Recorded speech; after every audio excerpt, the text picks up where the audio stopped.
خۆشەویستان و ئازیزان جێژنی هەمووی لاشی پیرۆز بێ هەموو ڕۆژێکتان جێژن و خۆشی بێ ئومێدەوارین لەخوای گەورە هەمووتان لە ساق و تەمەند درێژ بن خۆشەویستان ئەوڕۆ ئاما هاتووین بۆ زورکان لە دەڤەری پشدار گوندی زورکان سەر بە نایەی سەنگەسەرە خۆشەویستان لێرە هەموو ساڵی لە جێژنی قوربان لێرە قوربان دەکرێت ئەمما چۆن قوربانێک ڕێژەیە و گوندەی 300 ماڵە ئێستا ڕێژەکەش دەرنەکەوتە بەڵام بەلانی کەمەوە 250 ماڵ قوربانی دەکەن سەرەتا لە ماڵە دەیکوژنەوە دوایی هەمووی دێنە مزگەوتێ لە مزگەوتێ لێرە تەرازوو شتی لێیە تەبعاً دانیشتون جەماعەتێک نەرمکە بەجوودا ئێسک بەجوودا قوربانیەکەی دەکەن بە ئومێدیەوەی خوای گەورە قوربانی هەموو لە ئاشی قبولکە ئینشاءالله بەختیاوەرە با بچینە مزگەوتێ چونگاتی ئیشە چاکان هەموو لە مزگەوتێ دەکرێن وەرە دەبرن وەرە خۆشەویستان و ئازیزان کاکە ماندوو نەبن دیارە ئێوە قوربانیتان لە ماڵە کردووە ئەوە مانگامان سەر بڕیوە ئەوە نەرمکەیە لێرە دەهێنە مزگەوت لێرە دەهێنە مزگەوتێ لێشتە زەع دەکرێتەوە دەستەکان خۆشەویستان هەر وەک لە پێشکەشکاریەکەی پێم گوتن ئەوان لە ماڵێ قوربانەکەی دەکەن ئەما دوا دەهێنە مزگەوتێ لێرە جودا دەکرێتەوە ئەوە گۆشتی مانگا هێنایەنە بەختیار ئەوەی وەرە تەماشاکە ها ئێستا شتی داتی خوا دەزانی ئەوە مانگایە یان لەوانێ هەر پێدەچی مانگاکە زۆر گەورە بێ خزمینە کاکە وەرە ئەو هەر مانگاکەیە دای بەزێنن دەبەر و منم دای بەزێن نەمیش دەچمە مزگەوتێ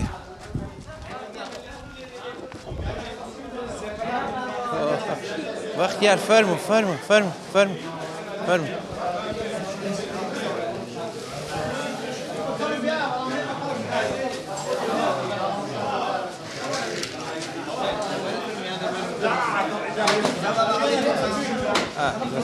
ئەوە لێرە کاتبی شەن ئەهۆ چاو لێ دانیشتوون لێرە بەختیار وەرە سەلام عەلەیکوم جێژنت پیرۆز بێ توش پیرۆز بێ خۆشحاڵ بووین قوربانتم ئێوە لێرە وەزیفەتان چییە چ دەکەن وەڵای ئێمە قامۆشتەکان ڕێخستوە چەند ڕۆژە دیارە ئەوانە دەیکێشین و نەرمکە بەجیا ئێسکەکە بەجیا قەپای دەکەین بەسەر ڕێژەکانی دابەش دەکەین و بزانین بۆ هەر نەفوسێ چەندی بەردەکەوت بۆ نمونە پار بۆ هەر نەفوسێ 2 کیلۆی بەرکەوت 800 کیلۆ بۆ ئەو ساڵ بەڵام ڕێژەکان پێدەچی زۆر بەرزتر بێتەوە و هەر بۆ هەر نەفوسێ نزیکەی 2 کیلۆنی بەرکەوی دیارە ڕێژەی ماڵەکان 366 ماڵە گوندی زورکان خۆی لە 1870 نەفوسدا دەبینیتەوە بە تەخمینیش لەوانەیە نزیکەی 280 سەر کرابێتە قوربانی نەگەڕاوین بە هەموو ماڵەکاندا بەڵام زۆربەی هەرە زۆری ماڵەکان کردویانە ماڵ هەبووە 14 قوربانی کردووە واتە مانگای کوشتۆتەوە حەوت سەری دیشی کردووە ینی زۆربەی ینی لەگەڵ ڕێکێک کەسی ماڵ بوو بێ لەوانەیە 3 ماڵان نانکردبێ ڕێژەکە گەلک زۆرە ئێستا شەر بەردەوامەکاتان لێیە گۆشت هەر دێ لەوانەیە تا سەعات 11 و 12 بێ ئەگەر تەسویریکەن نەرمکەکە هەر لەوانەیە نەرمکەکە ئێستا نزیکەی هاوڕێ سووریا پێمە خۆی لە تەن و نیوەکی دەدا 2 تەنی داوە ئەویش 2 تەن دەبێ تو وەزیفەی تو چییە؟ ئەمن لیژنەینە ئێمە لیژنەینە هەموو گۆشتەکەی قەپان دەکەین هەمووی کیلۆ بە کیلۆ دابەش دەکەین بەسەر هاوڵاتەکەندا خۆشەویستان جاران ئەگە داگوت لیژنان بۆ پێکهێناوە خەڵکەکە دەگوم مادام لیژنەی بۆ پێکات هیچ بەڵام ئەو لیژنەوە نییە وە جوێن ئەو لیژنە تایبەتە زۆر باشە ئێوە بە ئیش خۆتان ئەستاون خوای گەورە جزای بە خێرتانداتەوە بەخێر بێن سەر بە ئومێدیەوەی خوای گەورە قبوڵێکە بەختیار وەرە لای دەبەر و منم خەرمان بەرەکەت دەی چاوی من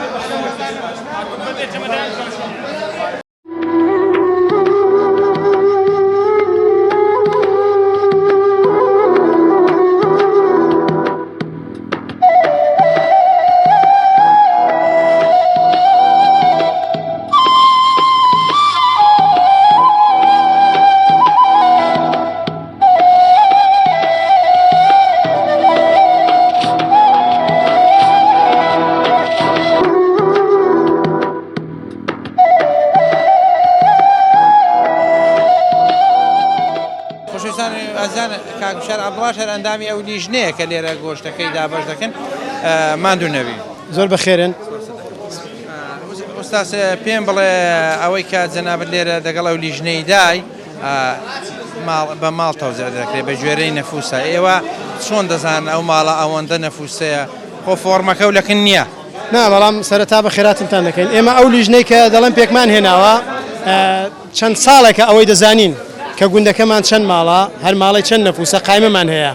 بۆ نمونە هەفتەیەکە ئێمە خەریکی ئەو قایمەین کە تازەی دەکەینەوە کەسێک زیاد دەکەیان کەسێک کەم دەکە دەستکاری قایمەکەی دەکەین ئەوانەی ئەوە وەکو حکوومەت یاێم ئەوانەی کە مردوون لاتان بردوون ئەوەی دەمری لای دەبین ئەوەی دەشتە خاریز لای دەبین ئەوەی ژنێ دێنی بۆی زیاد دەکەین ئەوەی منداڵی پەیدا دەبێ ئەوە بڵین کەسێک بە میوانی ئێستا ماڵمان هەیە ئەو ساڵ ماڵی هاتۆتە ئێرە ئەوە بوومە لە قایمەکەمان زیاد کردو کردمانە خەڵکی گوندی خەڵکی گوندیشمان هەیە لێرە باری کردووە چووە بۆ ڕانیە بۆ سەنگەسەری ئەوانەشمان لە قایمەکەی دەرهێناون ئەوانەی کە دێن بۆ زورکان لێرە ئیقامان دەدەنێ و بە خەڵکی زورکانی دەخەڵە دەن بە شەخێرەکەی هەر دەدەنێ دەستەکە و خۆش بێ ماندوو نەبن ئەو ساڵ چەند و لە قایمەی ناونە دەرێن مردووەکان وەڵام نزیکەی 45 کەسمان کەم بوو بەداخەوە هەندێک چوون بۆ خارج خۆشحاڵ بوون کە هێندەکانی شویان کردبوو هێندێک ماڵیشمان چوون بۆ سەنگەسەری جا ئەوە 45 کەسمان کەم بووە بەڵام ئەوەی جێگای شانازی زیادیشمان کردووە هێندێک ماڵ هاتوونە بۆ گوندەکەمان جا هەیە بڵین زاوایە هاتوو بۆ گوندەکەمان بەخێرێ خەڵکی گوندی و هاتوۆتەوە بۆ گوندی خۆمان هەر دەستان خۆش بێ و ماندوو نەبن فەرمو بەردەوام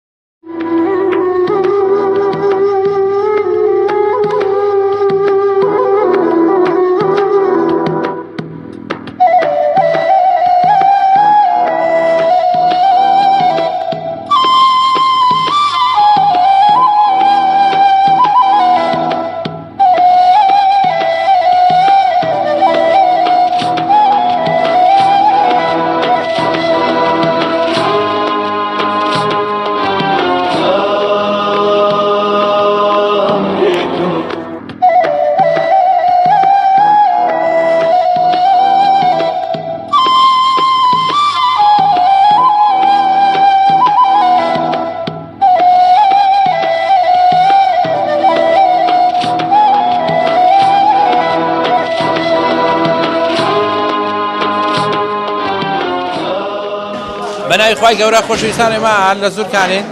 لێرە قوربانیەکە بەردەوامەوە خزمان لێکە دەیهێنن ئەوەی کە لە ماڵێ سەری بڕیوە دواتر لێرە لە مزگەوتێ تەوزیعاتەکە دەست پێ دەکات دەڵێم سوپاس بۆ ێزانی مەزن سوپاس بۆ خوای گەورە کاتێک مامۆستا حەزرەتی ئیبراهیم ئیسماعیلی دەبا دەڵێم جاچانە بۆ خوای گەورە بەڕوعم بوو نێریەی ناردە خوارێ نێری بوو گیشتێک بچوو دەنادەم ئەوڵای بەرام بودەنادە بۆ ئەوڵای بران سەر بڕی بە مامۆستاژیان ماندوو نەبێت سەر چاوانم کاک ڕسوول بەخێر بێن خوا پاداشتان داتەوە دەست خۆشتان لێ دەکەم بەخێر بێن یاخوا سەر چاو بسم الله الرحمن الرحیم بەناوی خوای گەورە و میهرەبان دیارە قوربانی سونەتێکی زۆر گەورەی دێرینی ئاینی پیرۆزی ئیسلامە ماوەتەوە بۆمان وەکو خۆت گوتت ئیشارەت پێدا لە ئیبراهیم پێغەمبەرەوە ئەو قوربانیە سونەتەکەی جێبەجێ کردو بە نەک بە حەیوانات ئەو ئامادە بووە بە جگەرگۆشەکەی سەری جگەرگۆشەکەی لە پێناوخوادا ببڕی کەواتە ئێمە دەبێت بۆ ئامادە نەبین لە پێناوخوای پەروەردگاردا ساڵی حەیوانێک بۆ خوای گەورە سەر ببڕین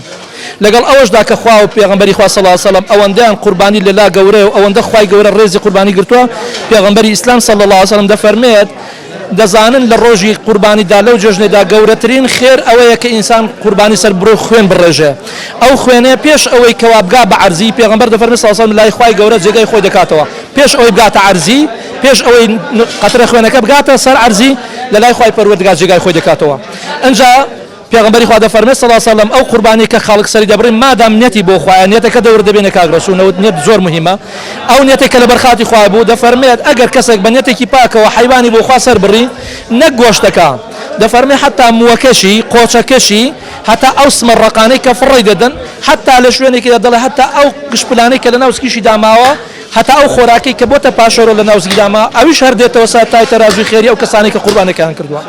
بەڕاستی ئەوە زۆر دەورێکی مهمە ئێمەش لە خوای بەزیاد بێم وەکو گوندی زورکانە من 14 ساڵە لێرە ئیمام و خەتیب ینی پێشمێژ و تارخوێنی و گوندەمە الحەمدولله ساڵێ بۆ ساڵێ لەگەڵ ئەوەشدا کە قەیرانی دارایە لەگەڵ ئەوەش کە کێشە و مەشاکلی زۆرەیە لەگەڵ ئەوەشدا کەوا خەڵکی زۆر هەیە مستحقە بە خێرپێکردنیشی بەڵام لەگەڵ ئەوەشدا الحەمدولله خەڵکی ئێمە دڵسۆزانە زۆر بە شێوەیەکی ڕێکوپێک هەر ساڵێ بۆ ساڵێ زیاتر قوربانەکەیان سەر بڕێ و زیاتر بۆ خوای گەورە خزمەتیان کردووە ئەم لێرەوە دەستخۆشی لە خەڵکی گوندەکەم دەکەم دەستخۆشیان لێ دەکەم سوپاسیان دەکەم دوعایان بۆ دەکەم خوا پاداشیان داتەوە خوا خێریان بنووسێ لەسەر ئەو هەموو قەیران و دارە شتە هەیە کە هەیە بەڕاستی ئەوانە هەر ساڵێ بۆ ساڵێ دەست گەرمتر و بە بڕشترن بۆ خوای پەروەردگار خێر زیاتر دەکەن و زیاتر خۆیان ماندوو دەکەن بۆ خوای پەروەردگار خۆشویستان لە مزگەوتێ دیارە هەمویان سەرخاڵن بەڵام ئابایی سات و پێم ستڵەشی پێیە گۆشتی بۆ گۆشتی تێناوە ئەرێ وەڵا بەخێرەی چۆنی چاشی شاوی من بە قورمای دەگرم مناوی دەمن سلام علیکم یەکەم مامازدانی شەفەر چۆنی قوربان چاوی دەمن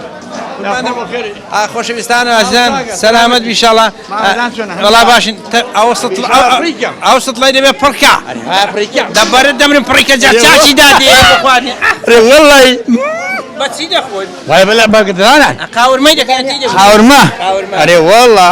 دەگەڵ تشری بوو شتیوات چۆنی فەوە دەت بێت دخۆ ئەما خواردن دەدانەکەت ماون ئەرێ وەڵا کەسکەمێ کەسکی خستم جای بلێم وایە منی خۆم وەڵا ئەوەندەی هەم گشتە ئەما کەسێک جێژنیشت پیرۆز بێ ئینشاڵڵا خوارد مەڕ بخوار لە هەموو لاکە بێ بخوار مسڵمان ئینشاڵڵا سڵەکەش پڕ دەکات ئینشاءالله. وەڵا خۆ زۆری دەبا 12 کیلوان دەبا هەشت کیلوان دەبە هەشتان پێواوێتی هەشتان دەبا بە دوو جێت بەشداری کردووە بە دوو جێ بەشداری کردووە لە نێوە قوربانی سد لە عەرزێداوە لە بەخاتری خوای گەورە دوو بە شەمانگە دوو بە شەمانگە ئەرێ وەڵا باشە قەدیمیش لە زورکانەوە هەر دەکرا قوربانی وەڵی هەر دەکرا چۆن بوو کاتی خۆی وەڵی کاتی خۆی ئەمە بە نەفوز نەبوو ئەدی چ بۆ وەڵا چخێن ڕادێخستندان ئەو بەشان دادنا بەشی وەندەوەندە گەورە بلێن بە کیلۆش جوانەوەی دەمی نە وەڵا بە کیلۆنە بە کاکە ماڵە بغای دوی نەفەر بۆ خەشنۆی یەوەسینەوە ها بۆ نەفەر ینی نەفەر هەشتۆی یەوەش هەرۆکێک بوو بەش بەش داندەناو لە گۆترا اینجا ئەو جار دەوردان داخوێنیان دەخوێنەوە وەڵی هەبوو دوو بەشتی دەکردن وا لە بەر پەلەپەلیان کاکە وەرێ وەڵاوی دەمی وا بوو گەڵان نەبوو بلین ئێستا لێت پرسم دەڵێ ئەگەر مەسەلەن قوربانیان کەسێک دەبینی دەڵێ کاکە وەرە میوان بە منەتی تێدانیە قوربانیە ئەڵا ڕاز دەکەی ئەوایە با ئێستا منوا دەڵێم دەڵێسی دەڵێم بابشتێکن ماڵەمەوەڕۆ بێمنەتیە دەخوا دەبین پێکەوە لی پاڵدینەوە ئەرێ وەڵا خۆشەویستان خۆش نیشتە یا ڕەبی هەموو ڕۆژێک هەر جێژن و خۆشی بێ هەر هەبێ ئینشاڵڵا تۆش لەش ساغ بی مەمنونتم چاوانت باش مەمنونم سوایتەوە خۆشەویستان بەردەوامینێ من لە زورکانین دیارە ئەو گۆشتەی کە دەیبینن ئەوەیان نەرمکەیەوەی ئەولان ئێسکە بەختیار دەمەوێت بپرسم بزانم چۆنیە دابەشکردنی نەرمکەکە و ئەوەی کە بە ئێسکەیە زۆر باشە زۆر باشە ئەمان دوو نەبی بەخێرن گەورە زای بەخێر داتێشکە جێژنی قوربانە و لە گوندی زورکانەوەی کە دەیبینین بە بەرچاوی هەموو لاشی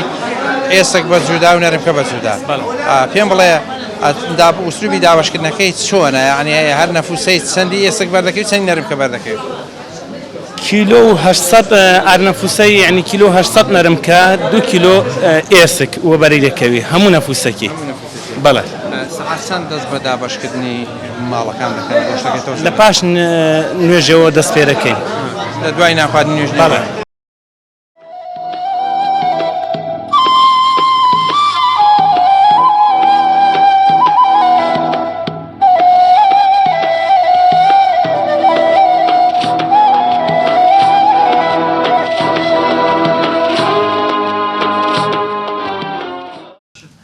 بەناوی خوای گەورە جێژنی هەمووی لاشی پیرۆز بێ هەموو ڕۆژێکتان جێژن و خۆشی بێ خۆشیستان ئێمە لە گوندە جوانەکەی زورکان لەنێو خزمی دەستزورکان ئەوەی کە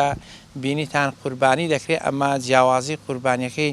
لەگەڵ شوێنەکانی کە فەرقی هەیە لێرە کە ڕێژەی دانیشتوانی 300 ماڵە ئێستا ئامارە ڕسمیەکە بە تەواتی دەرنەکەوتە بەڵام زیاتر لە 250 ماڵ قوربانی هێنا ئەوەی دیها ڕەشە گۆشتیان چۆن وەسەرێک نابوو خزمینە هاتوین لیان دەپرسین بزانین ساڵانی قەدیمیش لێرە مەراسیمی جێژن قوربانیکردن مەسەلەن هەر بەردەوام بۆ ئەو کاتێک کە بەردەوام بۆ چۆن چۆنی بۆ جیاوازەکەی لەگەڵ ئێستا چۆنە لە کاشیڕە دەست پێ دەکەم مادونەبی قوربانجان یاڕی بەخێرە لە توش بیرۆز بە سەرچاوی من بخێرن بە قوربان پێم بڵێ قەدیمەوەی کە وە بیر دەیانەوەی کە باو باپیران بۆیان باسکردوی لێرە لە گوندی زورکان ئەوەی کە دیارە جیاواز لە شوێنەکانی کە قوربانی دەکرێت بە ڕێژەیەکی زۆر ئەو کاتە شەروا بووە جەژنی قوربان جەژنێکی زۆر گەورەیە خۆشەویستمان کە خەلیلوڵڵا حەزەتی ئیبراهیم ئەو جێژنە خوای گەورە لەسەر ئەمەی لەوی ڕافەڕست کرد کە خەری بۆ کوڕی خۆی بکاتە قوربانی خی گەورە بەرانێکی چابوو بوو دەنامیژە بۆ عقادی برا بگوژمەوە خۆشەویستان کارەساتە بەخوا زۆر بە ڕحمەدە بەری دەمرمەوە تا بەرانەکەی ناربا من دەوە عقادی برا بگوژمەوە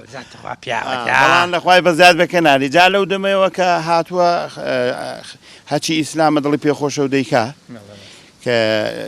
پێشتر ئەمە دەنکرد هەر کراوە ئەو جێژنە بەڵام شێوازەکە فەرقیە بوو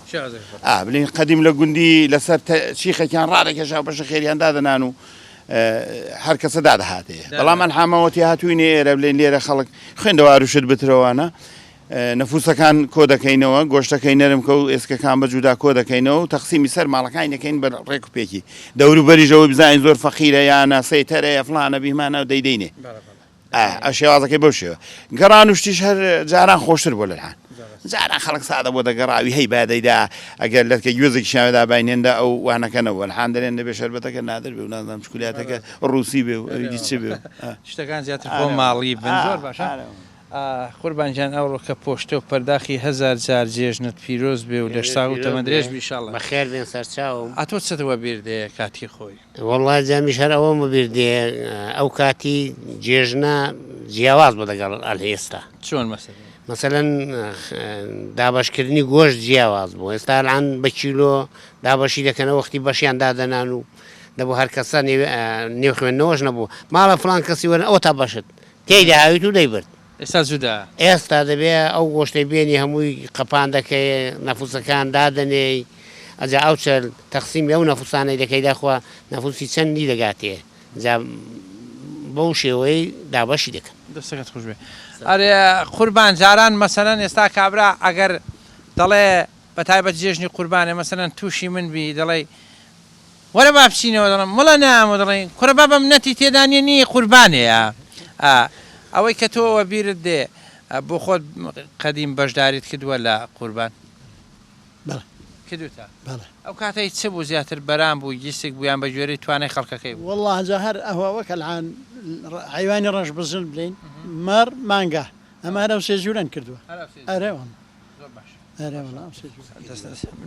خۆشویستان دەلیە قسەشی دی دەکەم دادەی بەختیار بیسوڕێنە فەرموو ئەو قسەی بۆیە دەکەم بۆ ئەو میلەتانەی دی فارس و حەجەم و تورک و ئینگلیز و عەرەب و عەرەبی سپێن دەوڵەتە کورد ئیسلامە لەوەتی خەلیل الله باپیری هەموو پێغەمبەران یەکەم کەس بۆ شاڵواری کوردی دەبەرکردووە شانازێ بەو بەرگە کوردیەوە دەکەم کەمە ئیسلامین پێش هەموو نەتەوەکان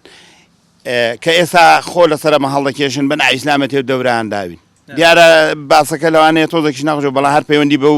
جێژنە و ئەو شتانەوەیە بۆیە ئەوەندەم گوت ئێمە میلەتێکی ڕەسەنین میلەتێکی موسڵمانین نەوەی عەزەرەتی ئیبراهیمین بە شانازیەوە ئیشاڵڵا هەرواش دەمێنینەوە ئیشاڵڵا حکومەتێکی ئیسلامی کوردیش دروست دەکەین و هەموو خەڵک لەکنن دەعاسێتەوە کێستا ئێستا عەرەب چەند لەکنەمە دەسێنەوە ئەمە نەعانیوا بچمە بەغدا بە قەناسێکم لە تەقلی سەیدەدا وەڵڵاهی لاقام لێ دەکەن ئەڵای جەڕە بابەت دەدەن ئەمە ژەوە بە خێران دەکەین لانیان دەدەین چیان دەدەینەیە وەنیە هەر ئەمە چاشین ئینشاءڵڵا خوای گەورەش میلەتێکی تەیبین ئەمە میلەتێکی نازارین میلەتێکی خاوێنین خۆ بەخۆش ئیشاڵڵا باشتر دەبین ئەمە ئیشی دوژمنانەوان لێ دەکەن کەس بۆی نێتە داخلی ئیشی ناخۆن بۆ خۆی حەل دەکەن ئەمە خۆ بەخۆ چونکە ئەمە کەیفێ خۆنە کە سەقینە قسام بکە خۆشەویستان دووبارە جێژنی هەمووی لە ئاشی پیرۆز بێ ئێستا گۆشتە و زەحکردنەکە دەست پێ دەکامەش دەچینەوە مزگەوتێ و لە خزمەتاندا دەبێت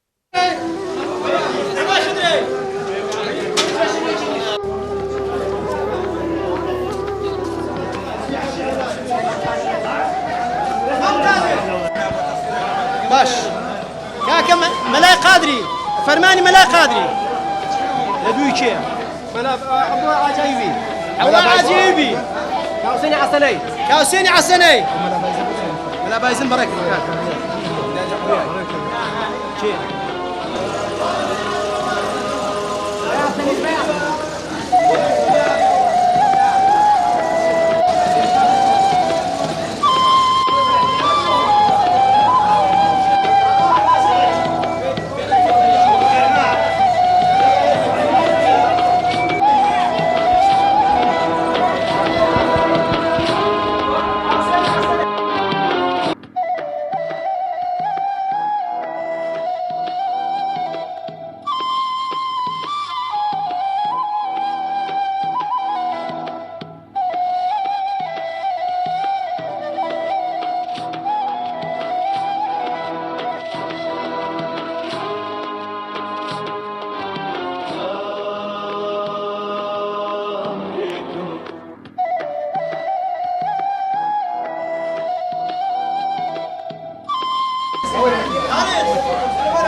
أهلا بايس الان بايز بابكري الان بايز بابكري أهلا بايس زانای مینه ليدي خطير لیدم لزانای علی حسين كاكا بروفيش ما نزل كلاوي